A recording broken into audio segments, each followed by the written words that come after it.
moment of the week this week. I came down to Ciela. What's happening here is something very special and very iconic. Today is the grand finale for Icon Zambia. So I'm actually doing my podcast, filming my podcast right here at Ciela at the venue where the finale is taking place. So very soon, we'll take a walk in. First of all, I'm going to have to go in, have a shower, change, and then go in for the shoot.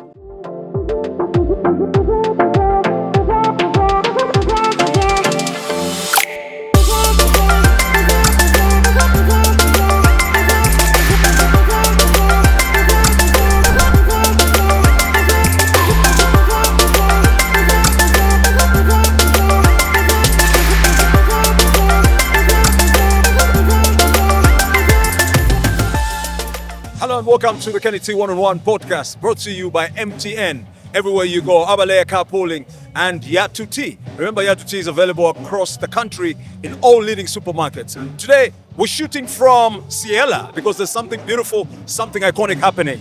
Today is the grand finale for Icon Zambia. My guest today is David Kazadi. David, welcome to the show. Uncle T, thank you for having me. Hey, I made it. You're looking amazing, man. Welcome back. It's been too long. It's been long, man. You know, I was watching the podcast when I was in the UK. Yeah. And I was like, when am I getting my call? So, we were waiting for the grand finale, and here we are. in more ways than one.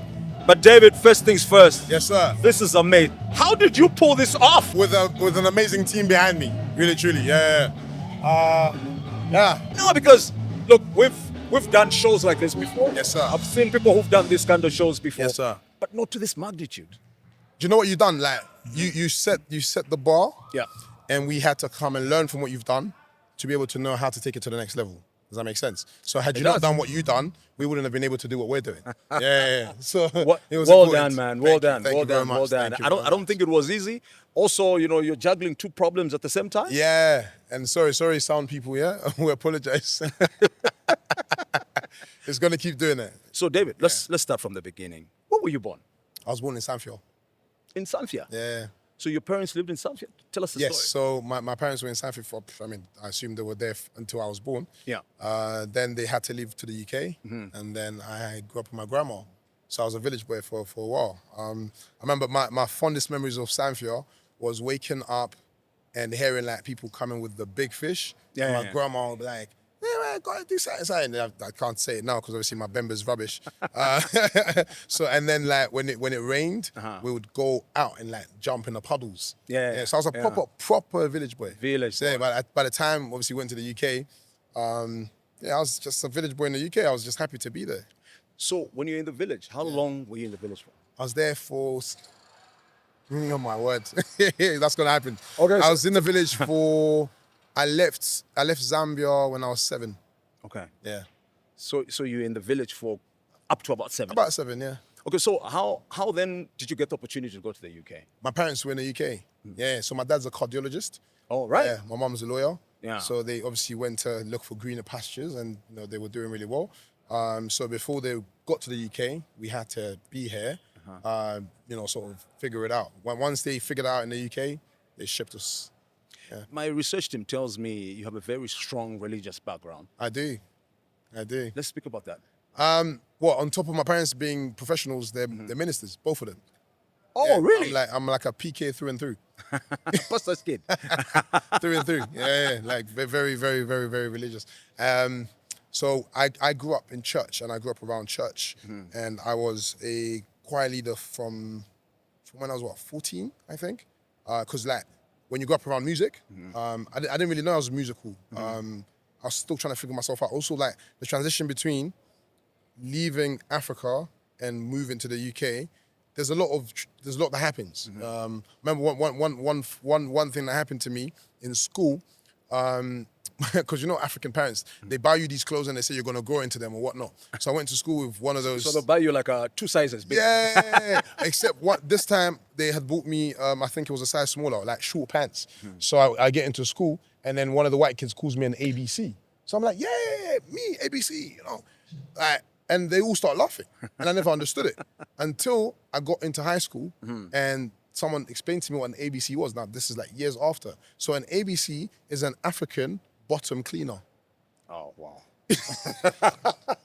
It's crazy how creative kids get with the insults. So yeah, you know, having to deal with all that transitions and whatnot, and you know, finding God and faith. So yeah. So at that stage, you got heavily involved in church. So now, when you say, you spoke about the musical side in church, right? Yes. Were you singing in Yeah. church? So you can sing? Yeah, I sing and play the piano. Yeah. Nice.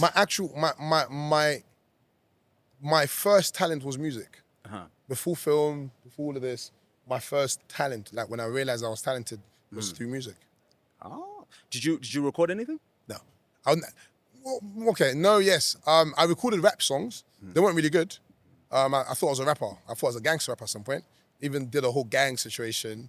You can Google that actually. That's actually on Google. The music wasn't really that good, like in hindsight, but it was good. Like when I look back at it now, it was there to build me, so that I could understand the multiplicity of genres.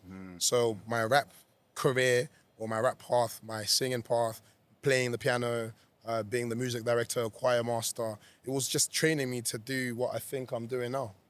But then, how easy was it for you to, you know, do the rap stuff, especially with a background? It wasn't good. No, it wasn't easy. My dad kept saying, "I want to send you out to Africa." That's what my dad kept saying. So I'm sending you back.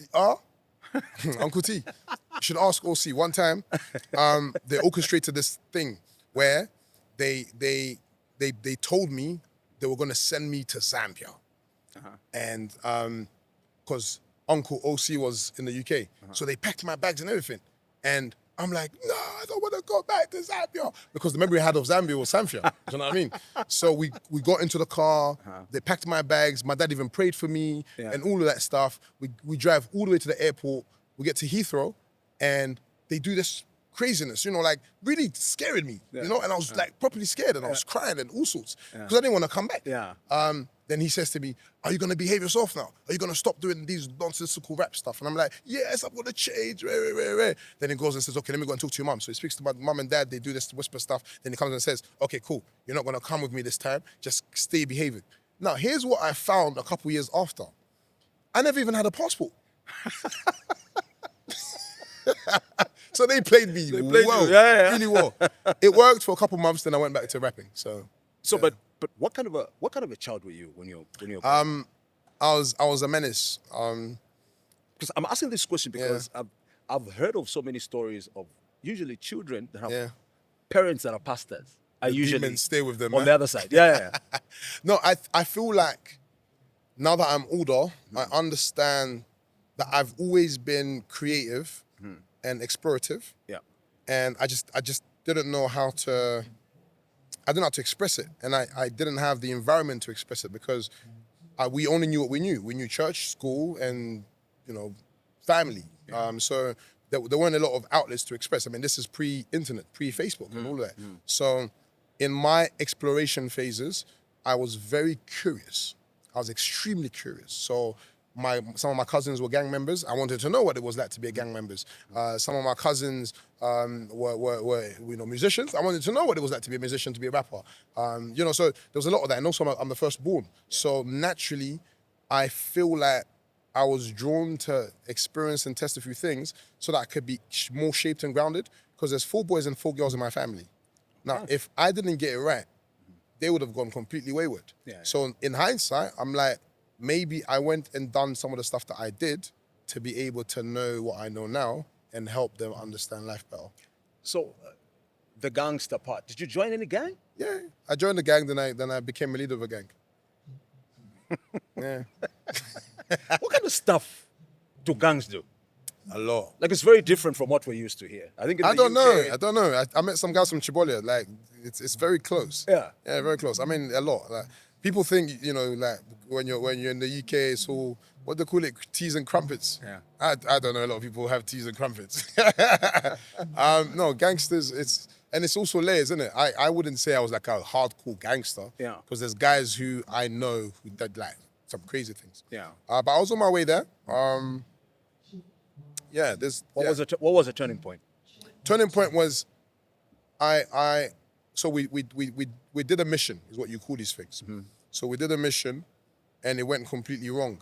and we left all kinds of fingerprints and all kind of evidence lurking behind or lingering behind, and we got caught 6 months later. Yeah, so 6 months. You know, like the British are so sophisticated with their investigations that just when you think you got away with it, you don't. Yeah. So they came back. They questioned me.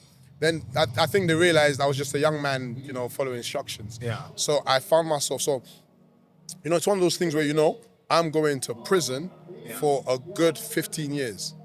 Yeah. Oh, that's going to make a good highlight reel for you. I just heard what I said. I just heard what I said. For a good 15 years. Yeah. And then I had disappointed my dad, disappointed my mom, disappointed my family. And I was just like, you know what? Forget it. I'm ready. Yeah. But my dad was so supportive. Yeah. Like he said, no matter what you've done, I still love you. And I love you now more than I loved you before. Yeah. To me, that was like, that's it. Yeah. If I get a second chance, I want to change. Yeah. So he prayed for me. Yeah. And like, you know when your parents are ministers, yeah, they pray for everyone else. Yeah. And like you believe in their spiritual powers for everyone else. But you just don't believe it for yourself. Yeah. You're like, what's God going to tell you about me? So he tells me, he's prayed for me, God's forgiven me, and this case could have gone worse, but I'm going to get a second chance. Yeah. So I was like, okay, cool, whatever, let's see. Because I know how these things work. Yeah. We get into court, and 3 white judges. Mm-hmm. Yeah. 3 white judges. Caucasian man. Yeah. Now, back in the days, there was rumor that if you're a black boy and you find yourself in front of a judge, it's done. You're going in. So I knew my fate. So I walk in there. What are they doing? So I walk in there. Can we get them to tone down a little bit, guys? I can't even. You are there. You need to pay attention to this. Yeah? Yeah. So I get in front of the judge, and the judge looks at me. Now, here's what's profound, Uncle T. Yeah. I was studying law at the time. You were studying law? Yeah. So I was studying law, but then I was gangbanging. Influenced by dad? No, by mum. Mum's the lawyer. Oh, okay. That's Okay, great. So, I'm studying law, and I found myself in front of the court. The judge says, David, what do you do? I'm like, I'm studying law. He's like, what? How are you, like, make it make sense? It doesn't make sense. He started laughing. Yeah. So my dad's there in his suit, like, he doesn't know what's going to happen. But remember, he told me I was going to be okay. Yeah. And I'm just like, this pastor man, you know. The judges chat with each other. When it comes down to sentencing, they turn around and they say, there's something about you that tells us that you're going to be someone very important in life one day. I was like, are you talking to my dad? Is this another scam, you know? Because that makes sense. Like, Like, how? Yeah, how?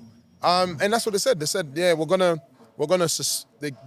give you a suspended sentence. Mm-hmm. So you're gonna have to do community service for 9 months. Yeah. You could have gone in for 15 years, but you're gonna do community service for 9 months. And once you've done your community service, if you do really well, we clear all your record. And I looked at my dad and I'm like, okay, I believe you now. You're really a man of God. Yeah. It was my turning point. Yeah. How else would you? Because they wouldn't even have time. How else would you believe him? Exactly. So that was your turning point. Yeah, to me that was my turning point. I was 16. Yeah. So that I said I have 2 options. Either I follow this thing that I'm doing and end up like how my friends and cousins were ending up, because they were either dead or in prison, or I actually make an effort to change. Then I got onto this very depressing journey of self-discovery. People don't talk enough about how painful it is to accept self-discovery. That's painful stuff. Because you now have to deal with the ugly side of yourself that you don't normally question and face. So from 16 up until I went to uni, my life had turned around. My life had completely turned around. Like, I'll be in school. You know, I wanted to do the right thing now. Then that's how I got the idea to open a production company, which was inspired by what I wanted to do musically, and then the rest was history. It's a very interesting story, and you know, for people who don't believe that prayer actually works. Yes, that's a good testimony. No, it does. It really does. It really does. Because how else could he explain this? And also, God will meet you where He knows you're gonna listen and understand. And for me, that was one of those things. Here's the thing: people know about 15% of who I am, naturally. there's so many layers to me and my calling, and everything that I do is always rooted in my calling. Sometimes I run away from my calling, like most of us Jonas do.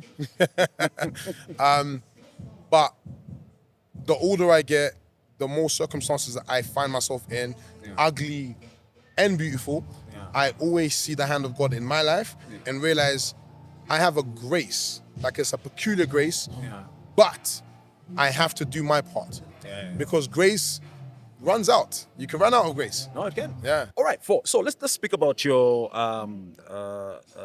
time in law school. How far did you go? Year 1. No, year 1.5. You didn't feel like you hated it along the way? Yeah, I really didn't like it. I think maybe it was hard, maybe it wasn't for me, because my sister's a lawyer. Okay.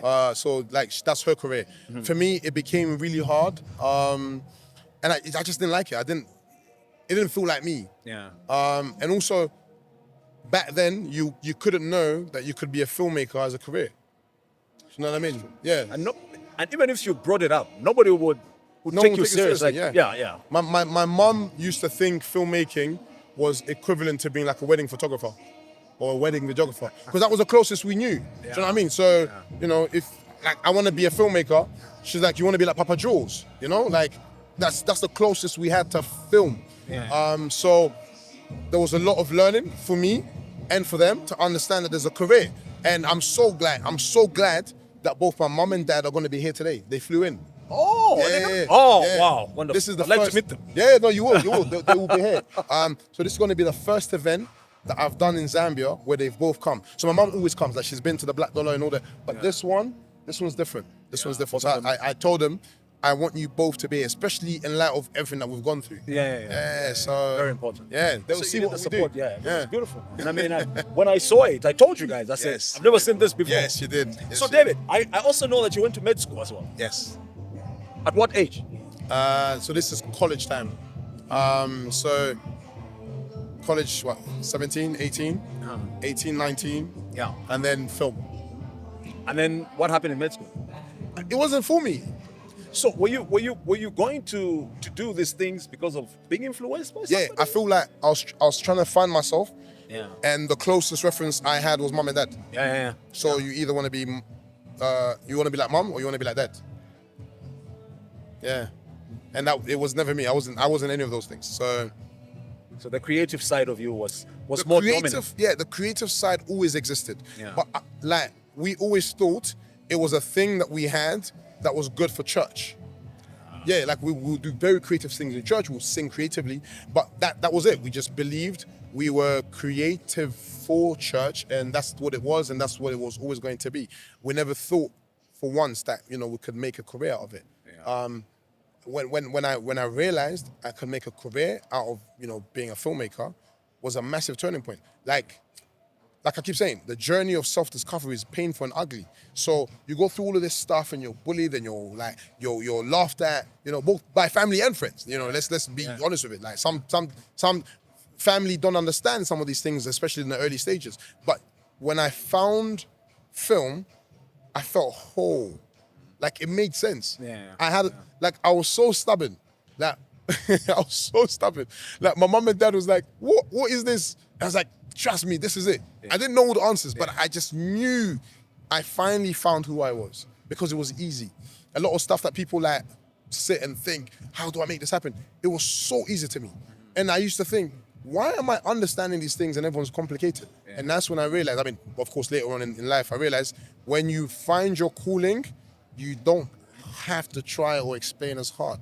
And to me, that was a beautiful moment. So now I advocate for people to be able to find their calling much sooner. Hence shows like The Icon. And run with it. Yeah. So Kazadi Films, you started in the UK. I did. So what kind of stuff did you do in the UK with Kazadi Films? Commercials, short films, documentaries, weddings, a lot of weddings.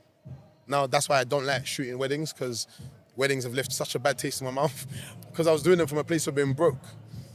So when I was starting out, when I was hustling, I had a sound system and I was a DJ. Yeah. I DJ'd at weddings and parties. Yes.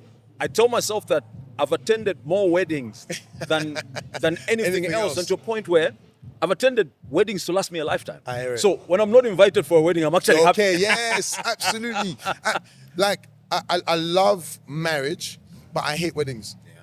Like, they've left such a terrible taste in my mouth. I remember someone once came and said, no, David, like, you know, you've got this production company, can you come and shoot my wedding and I'm gonna offer you X amount of dollars? And I was like, I want the money, but I just can't put myself through that torture. Do you know what I mean? Like, because I was doing it, genuinely, I was doing it from a place of pain. I was broke and I was trying to make money. And now you got to deal with bridezillas, you know, why do my pictures look like that? But I'm also grateful for the journey, because if you've done weddings, you learn discipline and you learn to think on your toes. Do you know what I mean? Like, some of the stuff that I fight with my team is, you know, like, you guys aren't thinking on your toes, like, you're not thinking fast enough.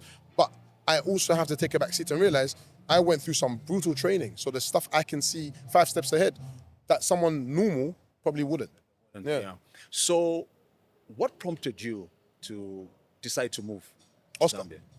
Okay. So Uncle O came, and I mean, he's been coming back and forth for a while. Then he's like, we've been chatting about, you know, coming to Zambia. And remember, the image that I had of Zambia was Samfia. Samfia, So, you know, it wasn't great. So I was like, mate, we're not doing that. But then every time he'll come to the UK, he'll be in the latest car. And I'm like, how are you getting money from Africa? I'm in the UK and I'm not driving these cars. He loves his toys. Yeah, I'm like, I'm not driving these cars and I'm in the UK and I'm working in the UK. And that never really made sense to me. So one time he just says, all right, come for 6 weeks. I'm going to give you $1 million and you do whatever you want. You can shoot with it, you can spend it, you could squander it, but come for 6 months, come and check it out. Okay, cool. So I came on a 6-month holiday, which later turned into 6 years. Of course, COVID helped. But I finally realized what he was talking about. Zambia's a blank canvas, Uncle T. It's a blank canvas. People think I'm arrogant. Sometimes I can be, especially when I'm trying to like poke the bear. But for most part, it's not arrogance. I've seen a lot of what excites these people. Do you know what I mean? Like, I've seen it. Like, I've seen what an industry looks like. So in a lot of the conversations and stuff that we do, it's like where we think we are isn't it. There's like 50 more steps to get to. So if we stop fighting ourselves and stop, you know, doing the nonsense and focus on expediting the process to get into where, even if we could be 5 years behind the rest of the industry, we'll be happy. But when I sort of express myself in that manner and say what I'm saying, people are like, who does he think he is? I'm just like, and it used to bother me because, you know, I wasn't really familiar with Zambian social media antics and behavior. So I would respond and would fight back and whatnot. But I'm a grown man now. I'm a grown man. So no, I've been seeing lately when you post something, you know, people are bringing up stuff that is not related to the post, and you're just quiet. Yeah, of course. I'm like, you live and you learn, no? You live and you learn. Like, there's power in experience, and I say this now. Parents have foresight, but it's important to know how to communicate foresight. So I used to get a lot of these conversations. No, you don't need to fight with them. You don't need to say this. And I was like, no, guys, this is how it works. Because granted, yes, social media in the UK, yes, you do back and forth because it's a battle of intelligence. You know, you think you're smarter than me, show me. But then I didn't realize that on this side of the world, you're not really battling for intelligence. You're just battling. There's someone who's on their computer and they're happy to fight you just because you're responding. And that I never understood that. So I'd like be sending back. And then I had to take a step back to realize you lose nothing. You say what you got to say and move away. Do you know what I mean? And, you know, don't let your life be governed by social media likes. You will go crazy. There's a time you posted and said Kazadi Films was offered, I don't know how many million pounds. By, 50. 50 million pounds. Yeah. But which company again? It wasn't a company, it was a holding. It was a holding. A holding firm, So it's a firm that their genre was No, actually, their genre. So it's a weird story. It's a weird story, and it's funny because my sister's here. My sister's also here. So she runs. So my sister, I think 2 years ago, opened a resort in Vic Falls in Zimbabwe called Penel Retreat. It's one of the most like you should come when you go to Zimbabwe. Just like I'll connect you. So when she started off, she started with like by opening a care home, and she did really well with her care home. So the same company approached her to invest in her care home.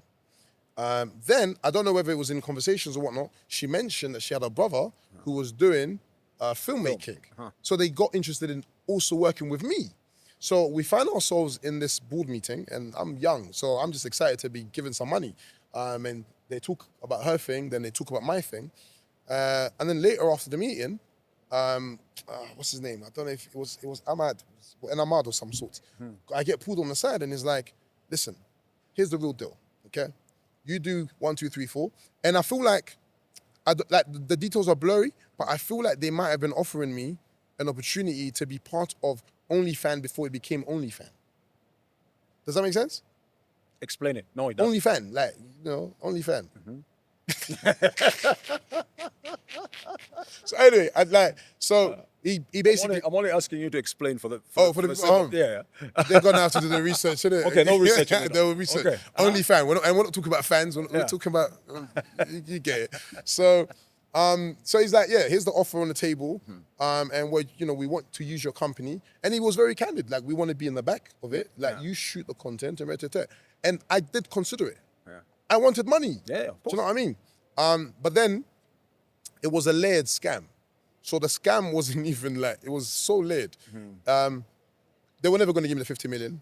Like, no one comes and throws you money like that. Yeah. And I know better now because, again, I'm a grown man. Yeah. But had I signed those papers, the documents, I would have done some very dark things and then found myself in a lot of trouble and very. So the long and short of it is, I was pulled out by grace. Because if I was making a decision, I would have said yes. Let me say that again. If I was making the decisions, I would have said yes. Yeah, and I would have been 50 million pounds richer. Let's get back to the time when you got in with Kazadi Films. Yeah. Which one was your first major production? Was it Black Dollar? Black Dollar. Yes, sir. How did that go? So I had some money from Uncle and his friends. Yeah. And we needed a story. That's a big production, right? It was massive, yeah. So in the UK, well, anywhere in the world that, anywhere that's not a third world country, a $1 million is considered a shoestring budget, meaning it's cheap. Budgets start from there. What I didn't realize, apologies, is that 1 million was such a big budget in Zambia. So I was like, ooh, I can block off a highway. Oh my God, that's great. Because like you couldn't even think about blocking off a highway with 1 million in Britain. Like, you're mad. So there was a lot of stuff I was happy to explore. Yeah. So initially I was like, let's just keep it low key, do something now, but then just kept building and building. Until some point I realized when I learned what I learned about Zambia's positioning in the world, because we didn't have a position. Yeah. And we probably still don't do, to some extent. Things have changed. I said, let's shoot this and see what we can do as far as exporting our culture into the world. Because, when I'm in the UK, if you're not Zambian or tied to Zambia, you don't really talk about Zambia. Yeah. You talk about Gambia, but no one talks about Zambia. You catching my drift? So I was like, I'm basically an ambassador now. Like, I can bridge the gap between what I learned and what I'm exposed to with what I'm learning and what I'm being exposed to and create that cross-reference. So yeah, it turned out to be a really good project, a lot of learning, a lot of this, but it didn't really make the money we thought it was going to make at first. Black Dollar started making money after because I then, and this is important, learning the end is a lot more important than making the fine product. Do you understand what I'm saying? So I came in as a filmmaker to make great films, but then I quickly realized making great films is completely useless if you don't know how to sell great films. And in Zambia, we didn't have the platforms or the systems that could facilitate selling films. So then we realized you could have 10 million. Where are you going to put it? Do you know what I mean? Oh. So we stepped back again and had to restructure. And in restructuring, I realized one thing. And this is, again, early days. Remember, I've always been curious. Yeah. I realized that our people like gossip, they like scandals, and they like enigmas, okay? And that was it. I found the market. I knew how to crack the code. So that's when I came out with shows like The Divorce Club, because I knew exactly where to poke. Then I got on Facebook and I would say very scandalous but true things, because I realized if I give it to you in a polite manner, you're not going to pay attention and you're not going to listen, because you're naturally wired to be scandalous and to enjoy scandal. So I'm going to use what draws your attention to drive my message. So if you watch The Divorce Club, in hindsight, you will understand the lessons we were trying to teach you. We just knew how to say it to you scandalously. The Divorce Club is something else that I was going to get to here. Yeah. But since you've brought it up, let's speak about it. So the guests that you're bringing, were you paying them? Yes, of course. It was scripted. It was a movie. The whole thing was scripted. I'm in shock, man. Yeah. So I'm saying, like, we cracked the code. We knew how to get your attention. So it was scripted. The whole thing was scripted. So all the beating, all the fighting, all the screaming, like we just, again, remember, I'm a filmmaker and I'm a trained filmmaker. Oh, you did well. So I know how to make everything look like it's really happening. And once we had their attention, we knew what to do next. But then that was great, but it wasn't amazing, because The Divorce Club may have gone viral, but it didn't crack the business. So it cracked the marketing, the understanding of the market, the Zambian mindset, and to market something, use certain ploys to get their attention. But, scandal's not going to make you that money. That's what I'm trying to say. So, yes, we got lucky. We made some money. We got some good sponsors. And also that's another thing. Like, a lot of the media businesses in Zambia are centered around sponsorship, which we lose power as media owners and media houses if we're constantly centered around sponsorship, because sponsors come and go. Yeah. So we had to find a way to elevate above that. And one thing that we done or tested was opening Zizzle Plus. So we realized we can get your attention, and attention doesn't always convey into money. But if we can find a way to bridge that gap by turning your attention into money, then we basically crack a code. And with Zizzle Plus, people were happy to watch The Divorce Club and all of our other shows, but then they were also happy to pay to watch it exclusively. That made me very happy, because the app started getting subscriptions and subscriptions and subscriptions. So we realized, okay, cool. It's not that Zambians don't have money, it's that they don't have something that they love enough to put their money there. Does that make sense? So, but then we were also too far ahead of ourselves, because with Zizzle Plus, it was tech that was a bit ahead of itself. We couldn't produce the content enough. Again, being curious and learning, we took a step back. How do we bridge the gap between scandal and money, but also earn the respect of the corporates? Let's try music. Then we did Kazadi music. And uncovered or discovered Mordecai. Yeah. And then, again, using a lot of the similar techniques and traits, we took it up. Yeah? Yeah. Using the same techniques and traits, we took it up. And Mordecai, became an overnight sensation, as they like to put it, but, this is strategic. Then we realized that there are problems in the music industry, which are very similar to the film industry. Distribution is a mess in both industries. Yeah. So what do? You put a pause to that as well. And that's one thing that I appreciate about my team, is that we're not afraid to start again, to learn and improve and get better. So we stopped, came back, and we realized if we combined our love for music, our filmmaking abilities, and just enough scandal, we would be able to have a show that could outlive us while still giving people what they want. That's how this was born. Icon. Yes, because Icon is a combination of what we wanted to do with Mordecai, what we learned from The Divorce Club, but then the Divorce Club aspect of Icon is me, my character on the show. I had to be the guy who tells you as it is, very bluntly, because as Zambians, we don't like to hear the truth, and you don't like to hear it bluntly, but that was the selling point. You hear me tell someone, you can't do this and you can't do that, you're all outraged. But that's exactly what I want you to do, because you're watching. Because also, I would read comments like, oh, this guy is very rude and whatever. I watched, when he said blah, blah, blah. But in my mind, I'm like, okay, if you're so rude and he irritates you, why are you? But like, it tells you about the power that we really genuinely yield. Yeah. Yeah. So, you know, and now more than ever, because it has a turning point, huh? Yeah. You know, I always used to say, never let success get to your head, nor failure to your heart. And these quotes are very cute when you're saying them as motivational speeches. They're very cute when you're saying them as motivational speeches, but they get when the tables turn, like it cuts deep, you know. Because I was like, you know, I was on a high. I was on my high horse. You know, everything was going well, everything was planned, and everything was strategic. You know, I knew 5-10 moves until something happened that I didn't see, and that was like, whoa. For a smart man, you didn't see that one coming.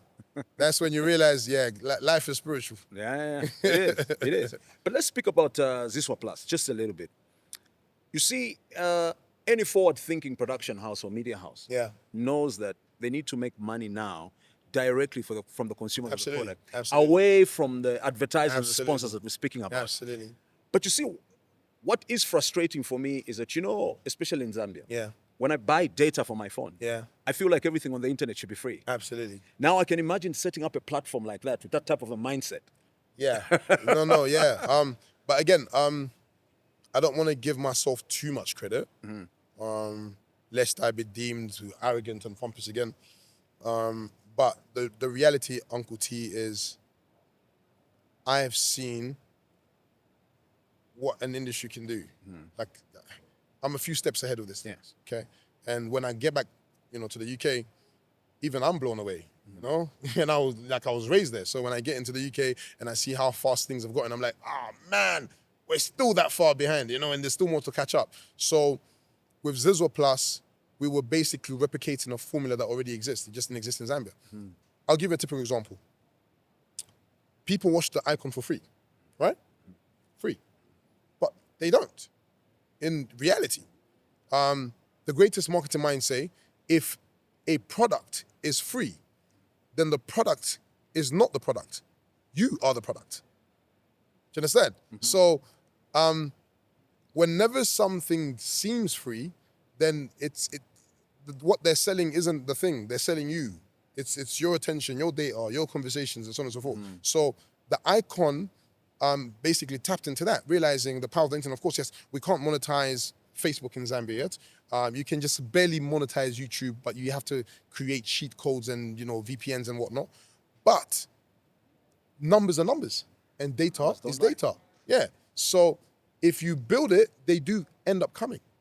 And so what we want and what would be great, and you sort of hinted at it, is we want to get to a point where if you've bought data and you're watching our show, then we want to take some money from that data, because why are you enjoying our perks and it's going to one guy and we're not getting nothing in our pocket? So how we're going to do that, I don't know yet. Yeah. But inevitably, it could be 5 years from now, it could be 10 years from now, and may God give us a long life, we'll have another meeting and I'll say, what that thing that I said we were going to figure out, here's how it's done. It is. Yeah. Here it is. And that would be beautiful. David, when you started, you know, the icon, Yes, sir. Icon Zambia, you know, as a person who's gone through it, I was like, okay, let me see how far it goes. Okay, it'd be nice. I was like, look, it'd be nice to see a show like this come back in more seasons. Yes, Because sir. most of the shows that we've done, you know, they've ended up season 1, you know, 2, season 2 at the most. Now, when I met you, when you're starting this season, Yes, sir. I was very excited with the sponsors, the French embassy behind sir. you, and, you know, how did you pull it off? Grace. Some things I can't explain, genuinely.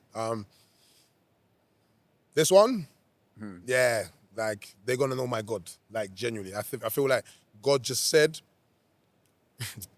and it's so funny, like, God uses the weirdest of circumstances to be able to elevate you, you know? And this is probably the PK coming out of me, huh?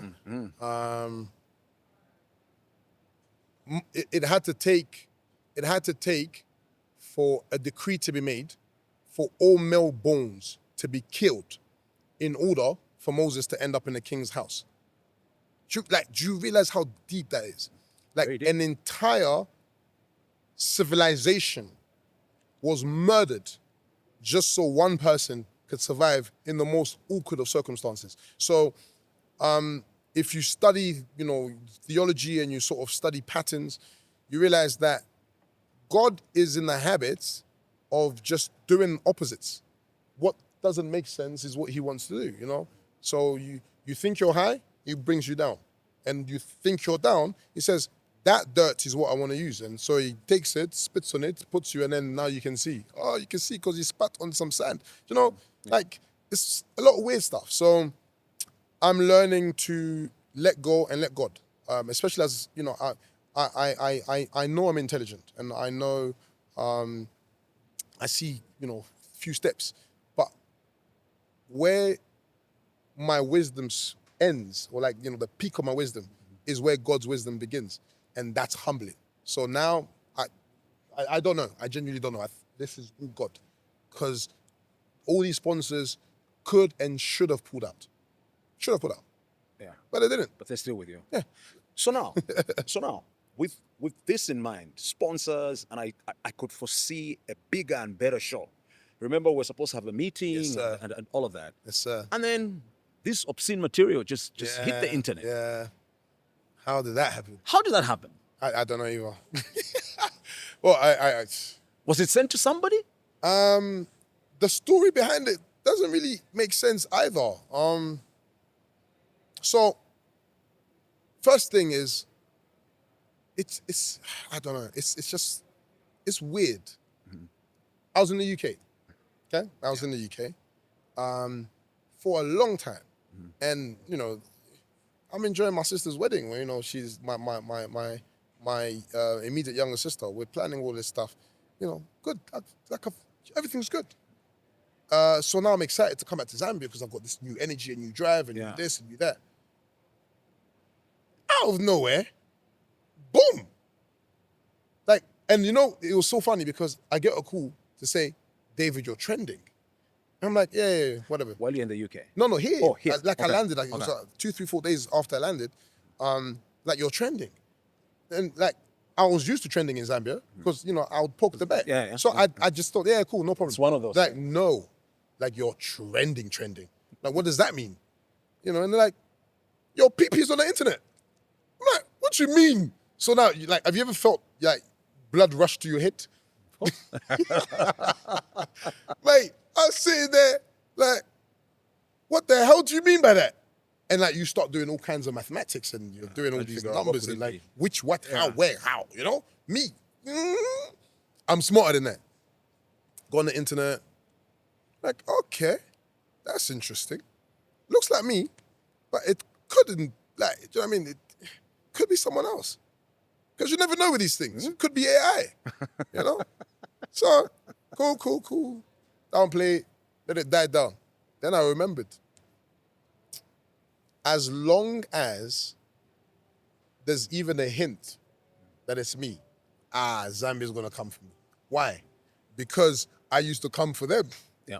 And I remember, I think 3 years ago, I had done a video saying, oh, so you guys want to see me? I saw that video. You saw the video? Yeah. I was like... I was like, so I remember that video came to mind. I was like, this is what they've been waiting for to be able to, quote unquote, humble me. So I was, in that moment, I was mentally prepared. There was I wasn't combative. That's just let them do what they need to do. So yes, the rest was crazy. Was it you? Was it me in the video? Uh-huh. We'll never know. We'll never know. We'll never know. If you liked it, it could have been me. Uh-huh. Did you like it, Uncle T? Well, did you watch it, Uncle T? It was difficult for me. Given the relationship I have with you, it was difficult. So we'll never know. We'll never know. Yeah. Only way to know is to call a doctor and have them inspect me, innit? So now, when this thing now got out, first of all, you've got this big brand that you're pushing. Second of all, you've got law enforcement on you. Yeah. How did they get to you? No, so they didn't get to me. I actually went to them. You went? Yeah, I went to them. Okay. Because I was advised. I was like, this thing here, you know, whether it's you or not, the fact that you're such a high-profile individual and everyone's making these things out of it, go and see them and explain to them. And I went, you know what I mean? Like, do you know what I mean? Like, I was raised in the West. So there's certain things, even if it were you, you just like, yeah, it's not that deep. Do you know what I mean? Like, it's 4 or 5 years old, you know? So, you know, what's really the problem? So I went to like talk and be like, guys, here's what it is, here's what it's not. So I mean, like, deal with it from an angle of, you know what I mean? And I understand that there are people who are genuinely out to get me. And I thought it was done. They asked for my phone, which I gave them. They wanted to do their investigations. I allowed them to do investigations, and I genuinely just wanted to clear my name, and more importantly, protect the image of the girl in question, because, do you know what I mean? Like, it's not fair. It's not fair. But yeah, that was my biggest mistake, because after that, it just went from bad to worse. You know, you'd think I actually didn't make the step to go and see them, because I was hunted like a proper criminal. Came back, they did what they had to do, and you know, there was all this, you know, coming to Livingston, and it was just chaotic. Yeah, because the Livingston part also that was a bit of a shocker. Chaotic, yeah, it was very, very chaotic. Because it was just a few minutes before you. Yeah, I was released. Yeah, because like, again, like, if I give you my phone and devices willingly, then that should tell you that I've got nothing to hide, and I'm willing to cooperate. Do you know what I mean? And like, I want to prove that I'm innocent. Yeah. Or in whatever you call these things. Now, for me, what became the biggest shocker is, so if I've given you my phone, Uncle T, and you have access to my phone, the reality of the matter is this: the reason these phones are called personal portable devices, okay, whichever line you want to take, is because they're personal. Yep. The stuff that we have, it doesn't have to be obscene, but the stuff we all have on our phones that we don't want the world to know, otherwise we'll be broadcasting it on the Icon Zambia. You catch what I'm saying? Yeah. Now, if I trust you as law enforcement to have my phone, I trust that you're going to uphold your end of the bargain to protect what you find. So I don't know what happened in between law enforcement having my phone and a second video leaking.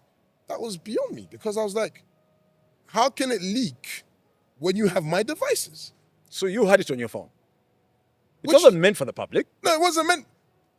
So there's a video that I've become very famous about. The reason I only wear bow ties. Yeah? Yeah. I've you know, I can't even wear, you know? Like, wait. So I'm sticking to bow ties. Yeah, you know? How they look in the bow ties? They're good? You like they look good. Yeah? I'm gonna stick to bow ties. So, like, it comes out on the day that we're supposed to launch the episode of the Icon. Yeah. I'm like, very coincidental, very timely, but okay, cool. Let's all act like it's an accident. But what I still don't have the answers to is, how did a personal video go out to the public when you had my devices? How did it happen?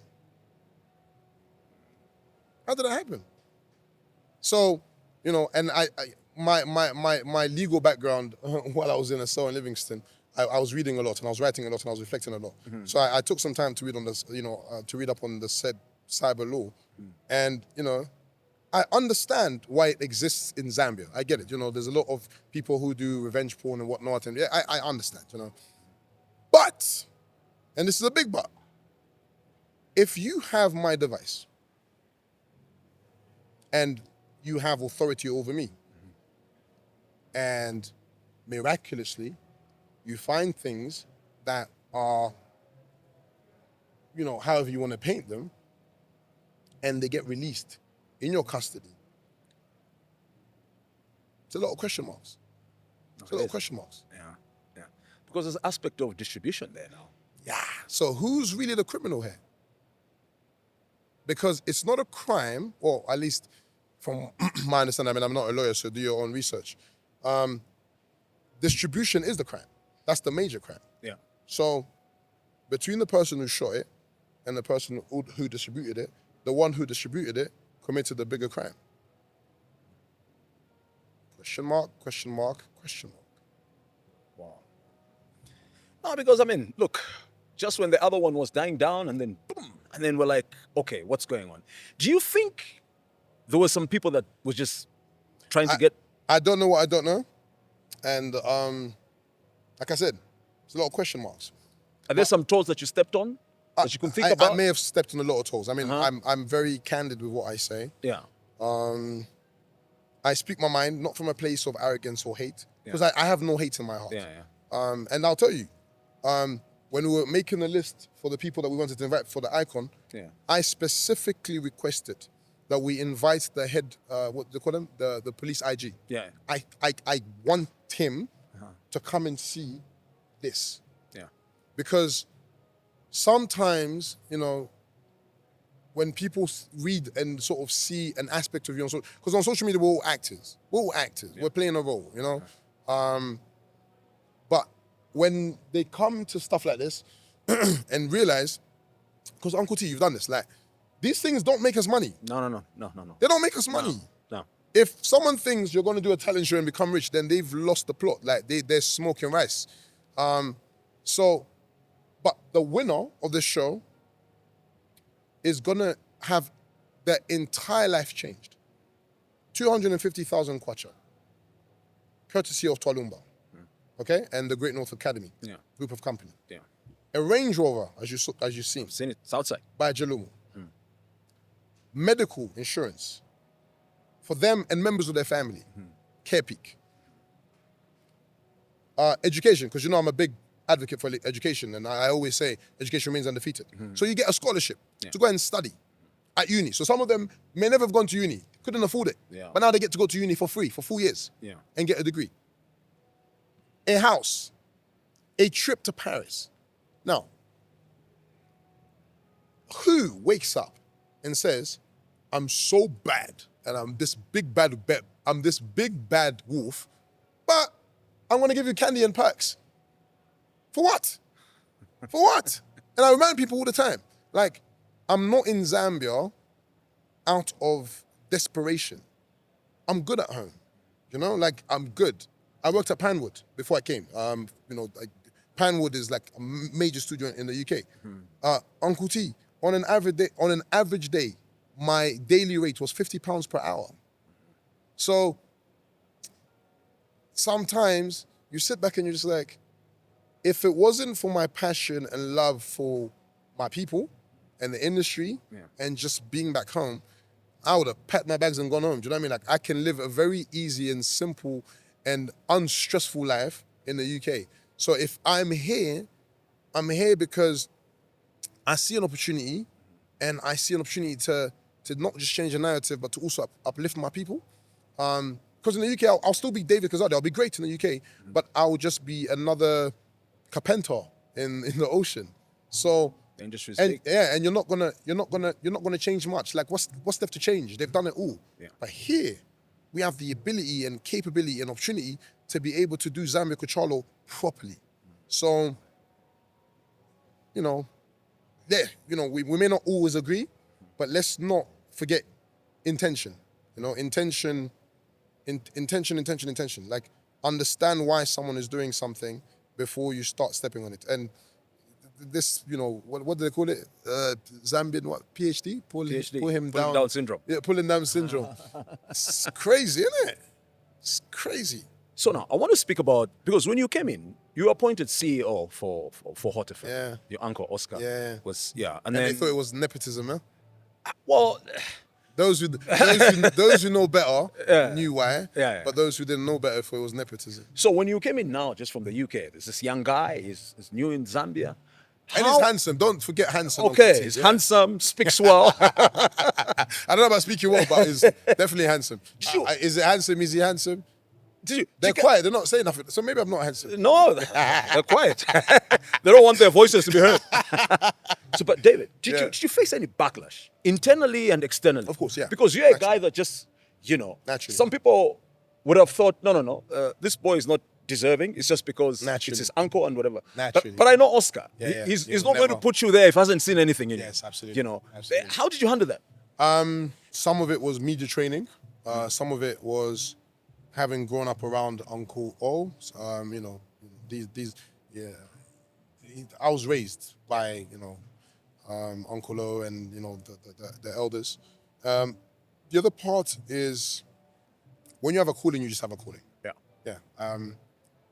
Joseph was hated, but, you know, it was his calling.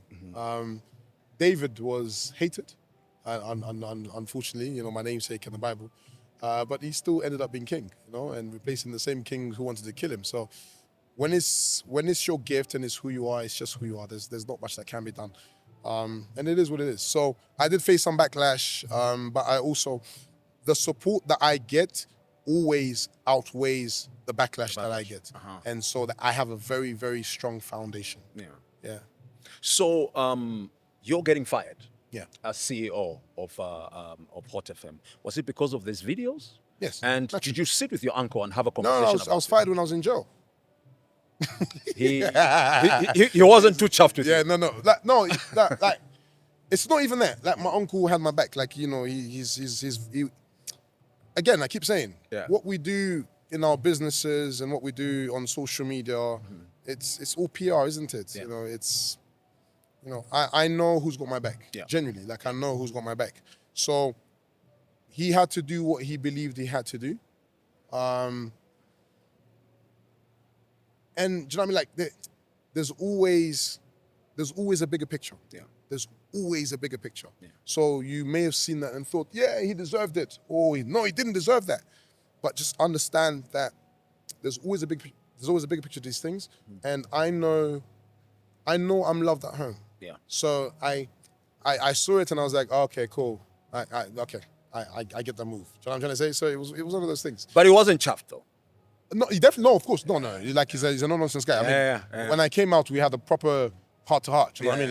Like, No, and he doesn't tolerate And it. also, he used to always tell me, I mean, him and everyone else, Yeah. do whatever you want to do in life. Yeah. Keep it respectful. Yeah. Know that there are consequences to actions. Yeah. But for the love of God, Yeah. never film it. Yeah. Exactly as I've said it. Yeah. For the love of God, never film it. And like, this is like religious and banged on. But we know. David, what happened. What went on the internet went on the internet. Yeah. What is the lesson and how are we moving forward?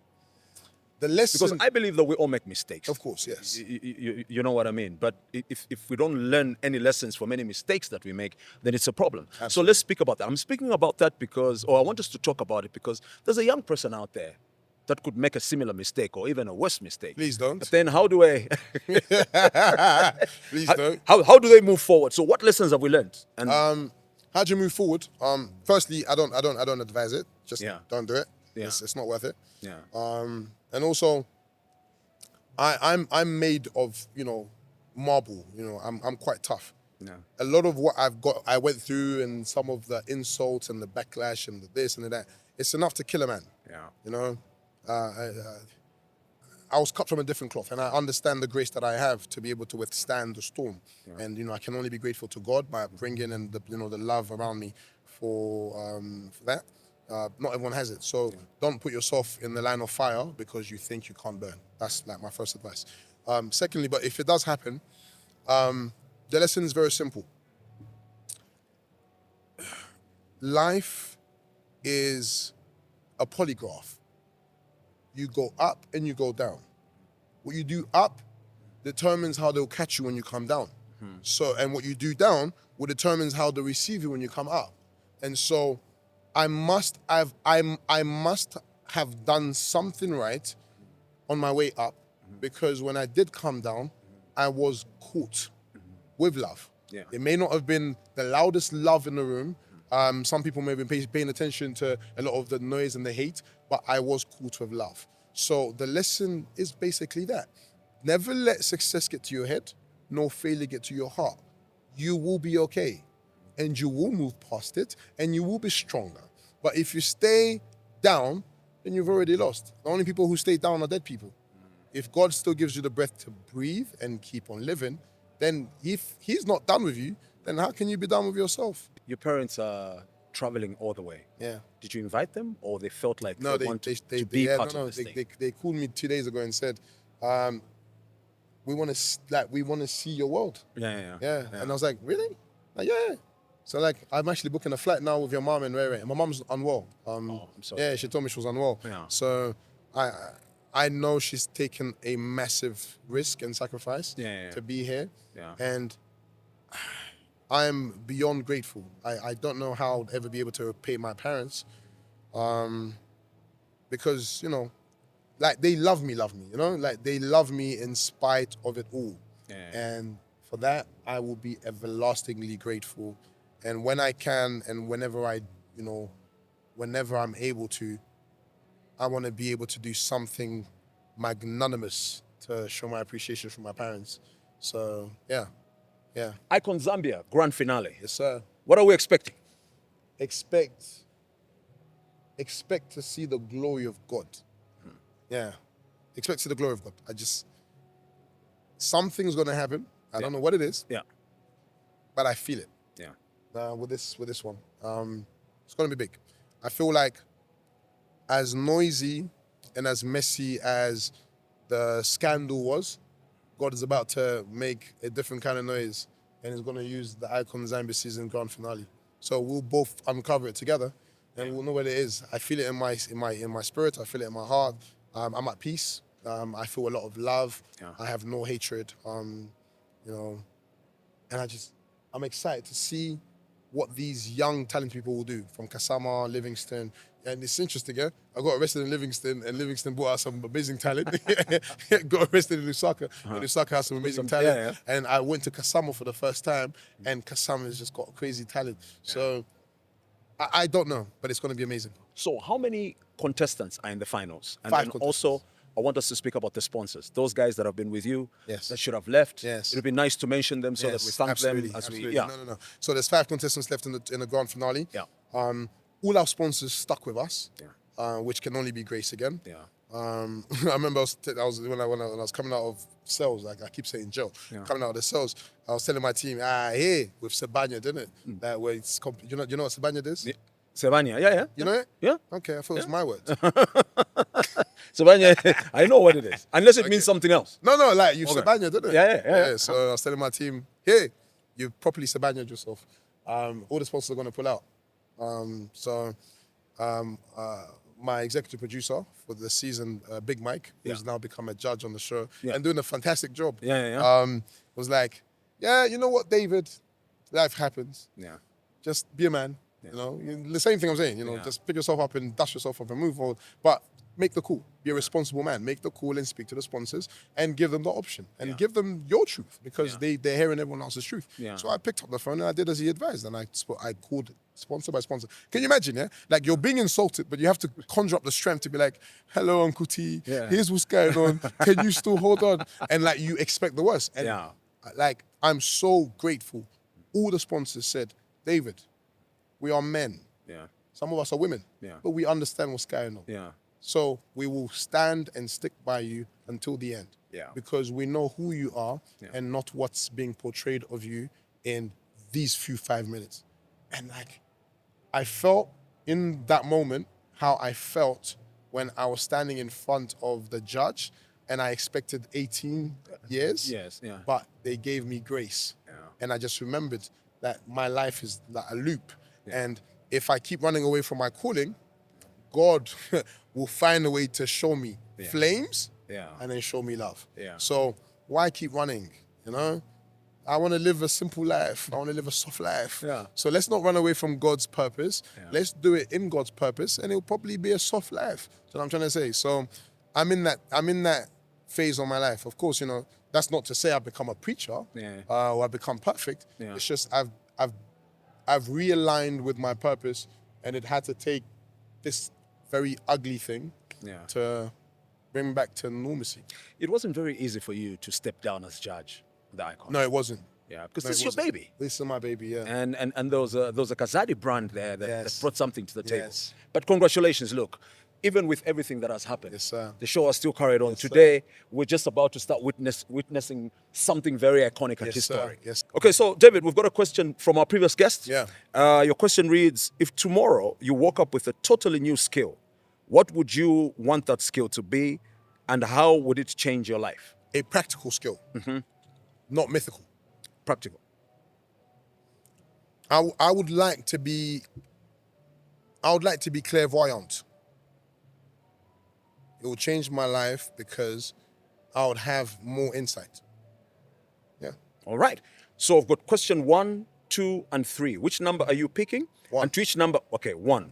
So question 1 reads, what's something that you used to value that you don't value anymore? This is a question for the next guest from you. Sir. David, thanks a lot for taking time. you. It's not it wasn't the best day to catch you because I know everybody's looking for you, but we good. wish you all the best. We're sticking around to watch the finale. Thank you very Good much. luck and God bless. Thank you. We've been speaking to David Kazadi, and today we're witnessing the grand finale of the Icon Zambia. My name is Kenny T. Back again next week, right here on the Kenny T 101 podcast.